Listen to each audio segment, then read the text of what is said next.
चलिए साथी, thank you so much. तो जैसा कि आप जानते हो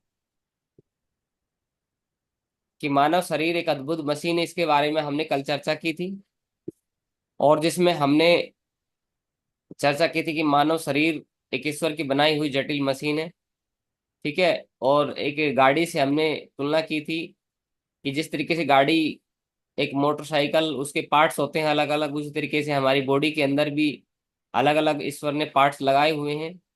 और जिस प्रकार से हम अपने इंजन के अंदर, अपनी गाड़ी के अंदर गलत ऑयल, गलत ईंधन नहीं डालते, उसी तरीके से हम अपनी बॉडी में भी गलत ईंधन, गलत तेल नहीं डालना चाहिए। जब 1 लाख रुपए कीमत की साधन है, हम उसका इतनी देख रेख करते हैं, उस गाड़ी की हम इतनी साफ सफाई रखते हैं, तो ये तो हमारा अनमोल खजाना है, करोड़ों अरबों रुपए का खजाना है। इसको हम क्यों ऐसा रखते हैं जिससे ये हमें नुकसान हो। फिर हमने मस्तिष्क के बारे में जाना था कल, के शरीर का जो नियंत्रण करता है पूरी बॉडी को, वो मस्तिष्क है। जिसमें शरीर के सभी कार्यों को करने का काम मस्तिष्क करता है। सोचने समझने का केंद्र जो है वो मस्तिष्क है। भावनाओं को नियंत्रण करने का काम मस्तिष्क करता है।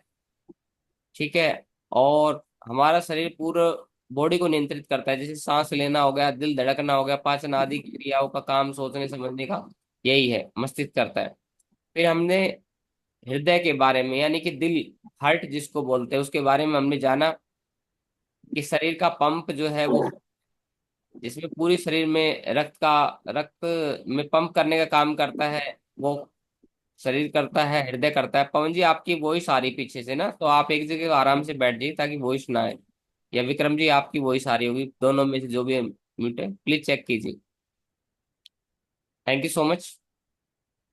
उसके बाद ऑक्सीजन और पोषक तत्वों को कोशिकाओं तक पहुंचाने का काम जो करता है वो हार्ट करता है, हमारा दिल करता है। कार्बन डाइऑक्साइड और अन्य पदार्थों को शरीर से बाहर निकालने का काम भी हार्ट का है। और हृदय हमारे शरीर का पंप है, यह पूरे शरीर के रक्त को पंप करता है, रक्त और ऑक्सीजन और पोषक तत्वों को कोशिकाओं तक पहुंचाता है। यानी कि खून के साथ में ऑक्सीजन मिला के जो पूरे शरीर में पहुंच जाए, तो वो ही पहुंचाता है। फिर कार्बन डाइऑक्साइड और अन्य पदार्थों को बाहर निकालने का काम भी करता है। फिर हमने जाना था कि कल हमने बहुत गहराई से जाना कि हार्ट अटैक क्यों होते हैं, तो दांतों से हमने बैक्टीरियल, फंगल इन्फेक्शन के बारे में हमने जाना कि दांतों में गलत चीजें खाते हैं, चॉकलेट खाते हैं, तो उनसे हमारे दांत सड़ने गलना चालू हो जाते हैं और बैक्टीरिया बन जाते हैं, जिसकी वजह से हार्ट अटैक के बहुत सारे चांस बढ़ गए हैं। आज कोलेस्ट्रॉल बढ़ जाता है हमारी बॉडी के अंदर, जिससे भी हार्ट अटैक बढ़ जाते हैं। और जैसे जैसे उम्र होती है, हमारा खून गाढ़ा होता है, तो उसके लिए हमने गर्म पानी का इस्तेमाल करें, ये भी हमने चर्चा की थी। तो हम आगे बढ़ते हैं, हम अगले अंग के बारे में जानते हैं, फेफड़े। फेफड़े हमारे श्वसन अंग है, यानी सांस लेने का काम जो हम करते हैं। जब हम मुख से और नाक से सांस लेते हैं, तो हमारे अंदर चला जाता है, और कहाँ जाता है वो जाता है हमारे फेफड़ों में। मतलब मुख्य रूप से फेफड़े जो है वो हमारे पूरी बॉडी के अंदर, बाहर से एक तरीके से कह सकते हो श्वसन अंग है। जो हम बाहर से हवा लेते हैं, उस हवा के अंदर अन्य अन्य तरह तरह के केमिकल्स होते हैं, अन्य तरह की ऑक्स हवा कह सकते हो, लेकिन उसमें ऑक्सीजन को, सिर्फ ऑक्सीजन को ऑब्जर्वेशन करना और उस ऑक्सीजन को पूरे शरीर में पहुंचाना, और फिर ऑक्सीजन को कार्बन डाइऑक्साइड, जो गलत चीजें हैं, हमारी बॉडी से कार्बन डाइऑक्साइड को बाहर निकालना, और हमारी बॉडी को ताकत प्रदान करने का काम भी, शरीर में ऊर्जा प्रदान करने का काम भी जो करता है, वो फेफड़े करते हैं। ये ऑक्सीजन ग्रहण करते हैं, कार्बन डाइऑक्साइड छोड़ते हैं, और जो ऑक्सीजन हमारे शरीर को ऊर्जा प्रदान करती है। इसलिए पौधों के बारे में आपने देखा होगा, पौधों का हमारे से उल्टा सिस्टम होता है।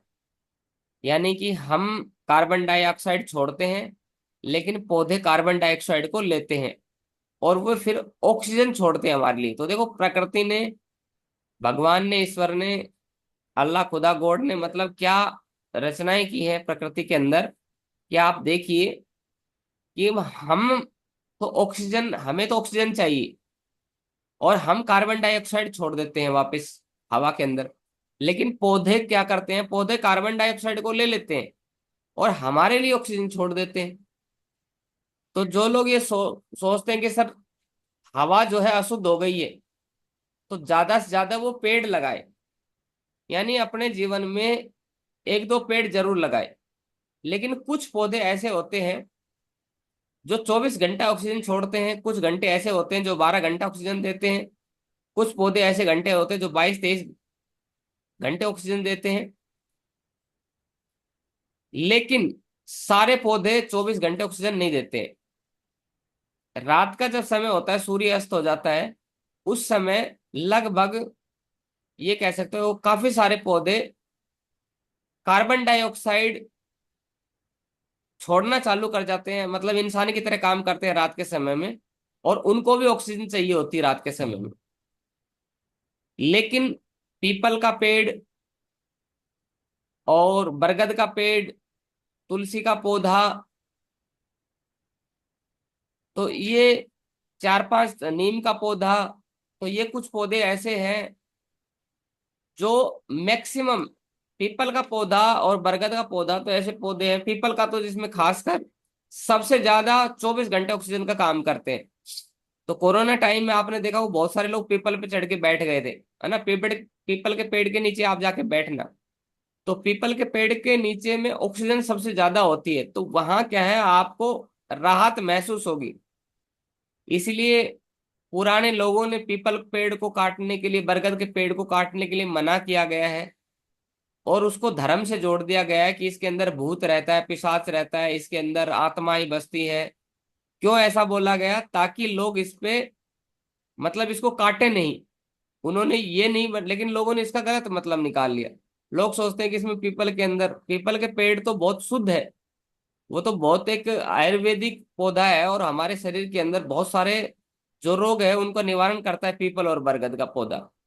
तो इनमें ऑक्सीजन की मात्रा होती है, तो इस पे जाके बैठिए और जीवन में जरूर पीपल का, नीम का पौधा जरूर लगाइए, और तुलसी का पौधा अपने घर में लगाइए, जो कि काफी ऑक्सीजन आपको देगा।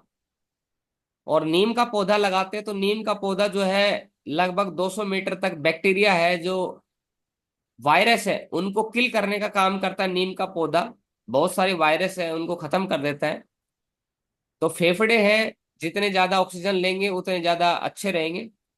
तो जिन लोगों के फेफड़े खराब हो जाते हैं उसके कारण बहुत सारे हैं, जैसे धूम्रपान करना, ऐसी फैक्ट्री, ऐसी जगह में काम करना जहां से दुर्गंध आती हो, गलत हवा आ जाती हो। तो मास्क का जब हम लोग प्रयोग करते हैं तो बहुत सारी धूल मिट्टी से बच जाते हैं, लेकिन मास्क से भी बीमारियां हो सकती है। उस मास्क को भी सिर्फ कुछ घंटों के लिए लगाने के बाद बदल देना चाहिए। तो हमेशा याद रखिए, ऐसे वातावरण में आप रहेंगे जहां पे आपसे ऑक्सीजन मिलेगी तो बहुत अच्छा रहेगा। बहुत सारे लोगों को रात को सोने के बाद भी एनर्जी नहीं मिल पाती है। रात को सोते हैं लेकिन सुबह उठते हैं, उठा नहीं जाता, थकावट होती है। तो इसका कारण एक ऑक्सीजन की कमी होती है, कि हम जिन शहरों में रहते हैं वहां पे प्रदूषण बहुत ज्यादा होता है। या फिर आजकल हम जब घरों में रहते हैं तो घर की पूरी खिड़की दरवाजे बंद करके सोते हैं। तो पहली बात तो यह है कि रात के समय में एक तो ऑक्सीजन की मात्रा ऑलरेडी हमारे एटमॉस्फेयर यानी वातावरण में स्वाभाविक रूप से कम हो जाती है, क्योंकि पौधे भी ऑक्सीजन लेना शुरू कर देते हैं, मैक्सिमम पौधे, उनको भी ऑक्सीजन चाहिए होती है। तो हमारा घर जहाँ हम सोते हैं वहाँ खिड़कियां बंद होती है, दरवाजे बंद कर लेते हैं, तो ऑक्सीजन नहीं मिल पाती है। तो जब हमारी बॉडी को ऑक्सीजन नहीं मिलेगी और वातावरण में भी ऑक्सीजन कम है तो सुबह थकावट महसूस होती है। लेकिन पुराने टाइम में मच्छरदानी मच्छरदानी लगा के बाहर सोते थे, या छत पे, आप कभी आज प्रैक्टिकल करके देखना, छत पे सोना। और सो के आपने देखा भी होगा, प्रैक्टिकल किया भी होगा अपने जीवन के अंदर, कि जब छत पे सोते हैं या बाहर सोते हैं तो 2-3-4 घंटों में नींद पूरी हो जाती है, मतलब थकावट नहीं होती है। और जब आप घर के अंदर सोते हैं जहाँ ऑक्सीजन की कमी रहती है, वहां आप 10-10 घंटा सोएंगे, 12-12 घंटा सोएंगे, और थकावट रहेगी आपके शरीर के अंदर, एनर्जी नहीं रहेगी, ऊर्जा नहीं रहेगी आपके शरीर के अंदर।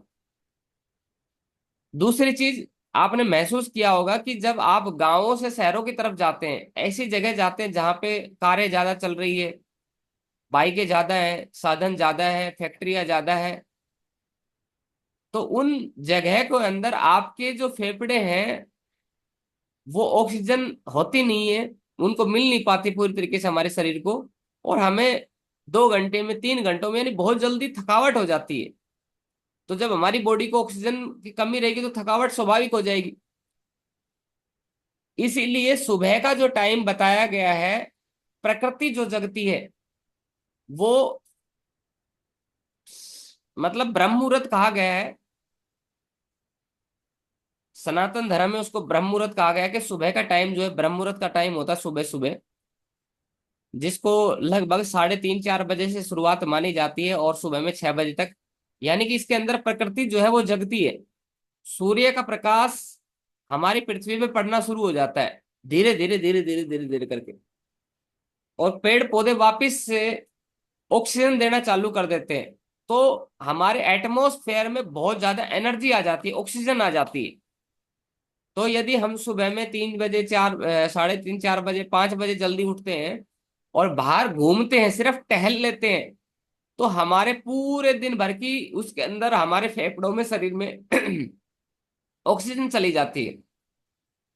और जब हमारी बॉडी के अंदर ऑक्सीजन चली जाएगी तो स्वाभाविक रूप से है कि ऑक्सीजन जब हमारे शरीर में चली गई है तो बताओ एनर्जी रहेगी नहीं रहेगी।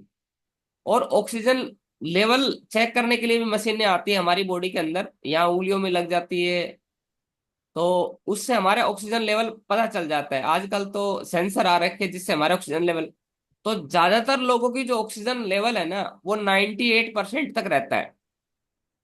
100 जो ऑक्सीजन लेवल है वो किसी का नहीं हो पाता, बहुत कम लोग हैं जो 100 लेवल तक पहुंचते हैं।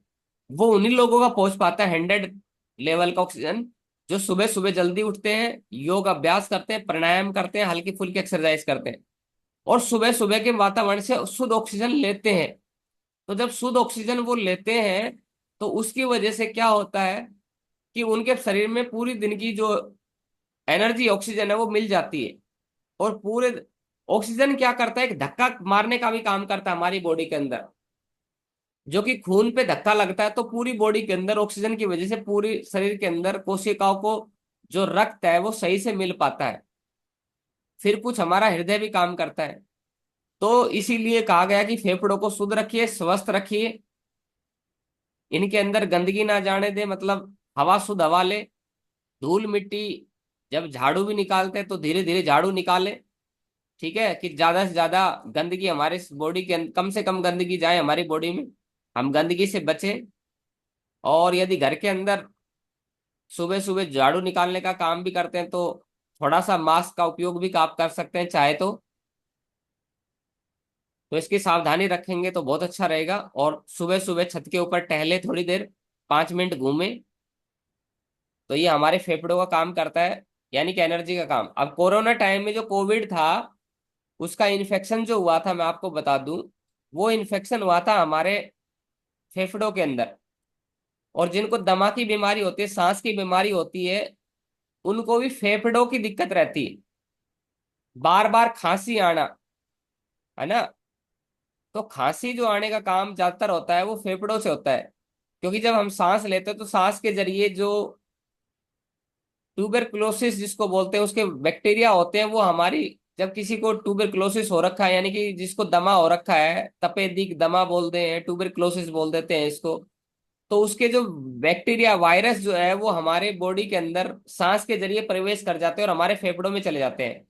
कोरोना टाइम में भी यही हुआ, कोविड का जो वायरस था वो सांस के जरिए हमारे फेफड़ों तक पहुंच गया, और फेफड़ों में जाके उसने अपने बैक्टीरिया पैदा करना शुरू कर दिए, यानी कि अपने बच्चे, अपना उसने, कह सकते हो हरियाणवी भाषा में, कुणबा बसाना शुरू कर दिया, यानी उसने परिवार, अपनी फैमिली बसा ली।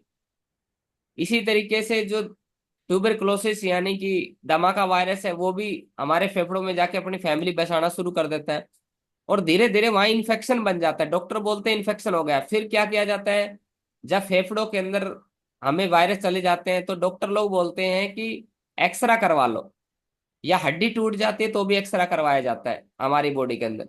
तो एक्सरे से क्या पता चल जाता है कि हमारी बॉडी के अंदर जो फेफड़े हैं वो काम कर पा रहे हैं नहीं कर पा रहे हैं।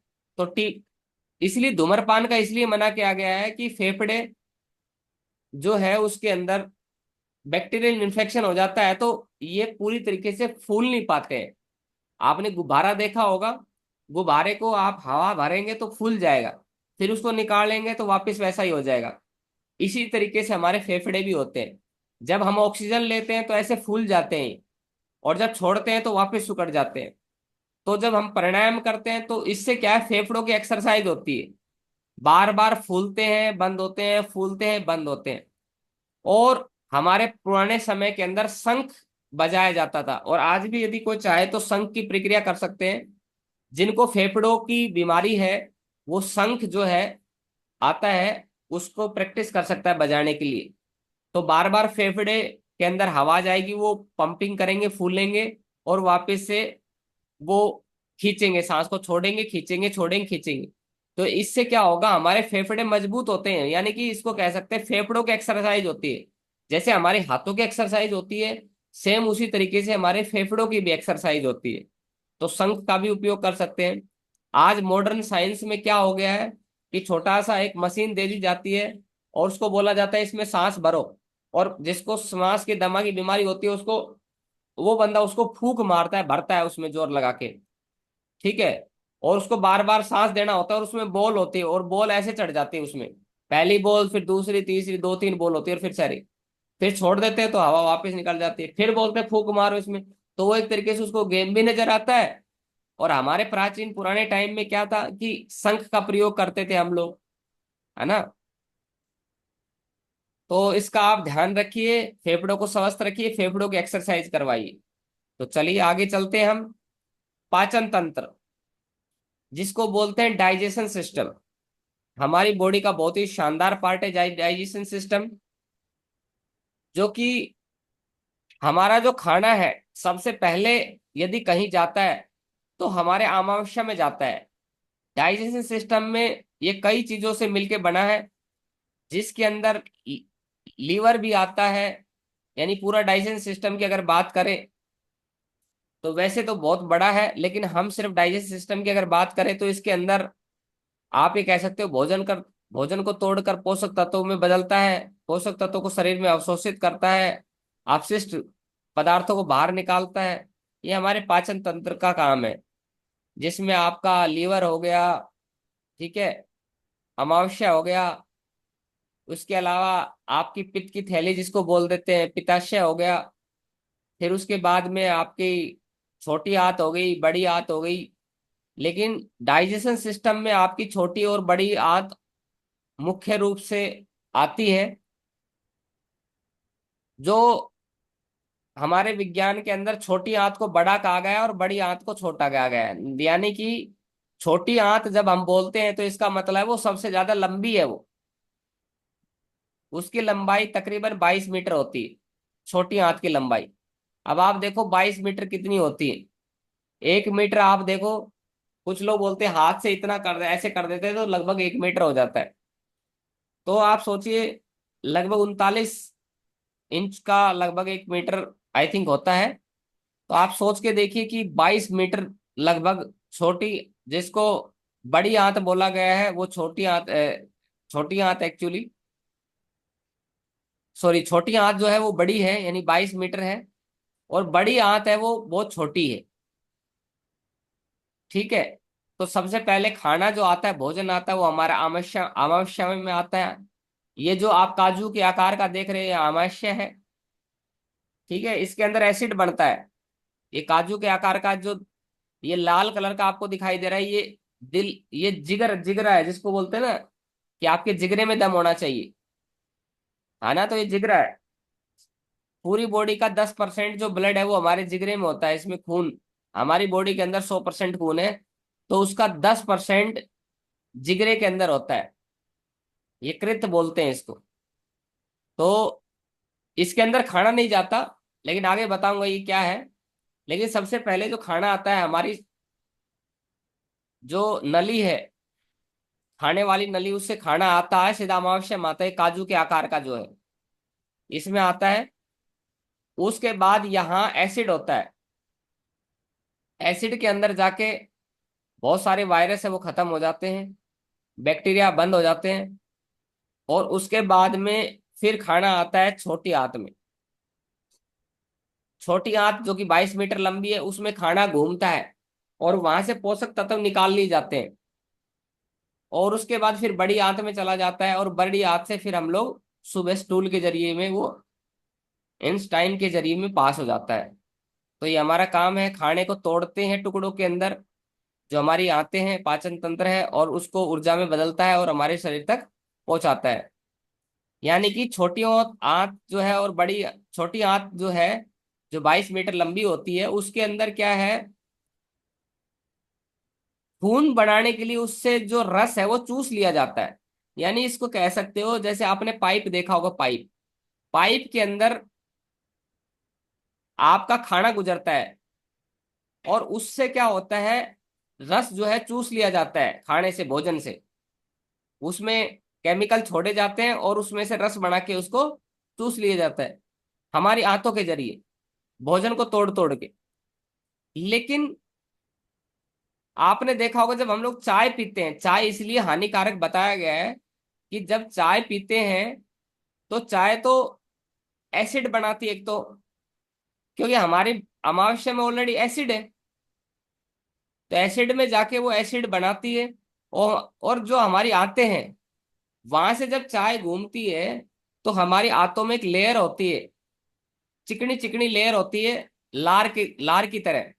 तो चाय पीने से वो लेयर जो होती है, जिसमें से आंतों में से भोजन आराम से स्मूथली निकल जाता है। यानी आपने एलोवेरा देखा होगा, या आपने अपने चेहरे के ऊपर चिकनी क्रीम लगाई होगी, तो हमारी जो छोटी आंत है उसके अंदर चिकनी क्रीम टाइप से लगी होती है।